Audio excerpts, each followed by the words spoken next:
Hi guys, this is Anisha from EngVarta, and today in this video I will be talking about prepositions. Now prepositions are divided into different categories. So to make it a little easier, I will be talking about prepositions of time, which mainly includes in, on, at, during, since, for and many more. Now before jumping onto preposition of time, let's understand what a preposition is.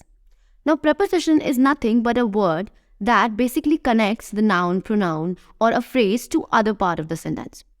Tells a relationship between them. For example, I am sitting in the car or he is going to meet her. Simple? Now coming back, let's understand prepositions of time. The first preposition of time is in. Now in is used to describe a period of time, an unspecific period of time. For example, I will see you in the evening or the train will arrive in an hour. Next up is on. On is used to describe a specific day or date. For example, I last met him on 5th October or we're having a party on Saturday. Next up is at. Now at is used to define a specific time of the day. For instance, I wake up at 6 a.m. in the morning or the meeting will start at 3 p.m. in the evening. Since. Now since is used to describe a time span. Something that started in the past and is still going on. For example, I have been learning piano since childhood or I have known him since 2019. Next up is for. For is used to describe a duration of time. Now it can be in the past, present as well as future.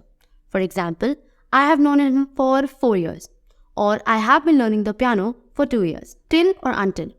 Now they are used to describe a specific or unspecific event up to a point in time.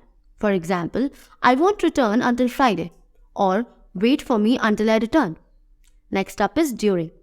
Now during is used to describe a period of time throughout an action or event. For example, she usually takes a nap during the afternoon or I will be busy during the day. Next up is before. Now before is used to describe something that has happened before a specific time period or event. For example, I have to submit this report before 7 p.m. or I have to reach home before 9 p.m. Next up is after. Now after is used to describe something that has happened after a specific point of time or event. For example, we will go to eat ice cream after dinner or we will go to the party after work. So yeah, that's all for the video. I hope this video was helpful. Do try making sentences out of these prepositions, and if you have any question, do let me know in the comments below. I will see you in the next video. Till then, happy learning.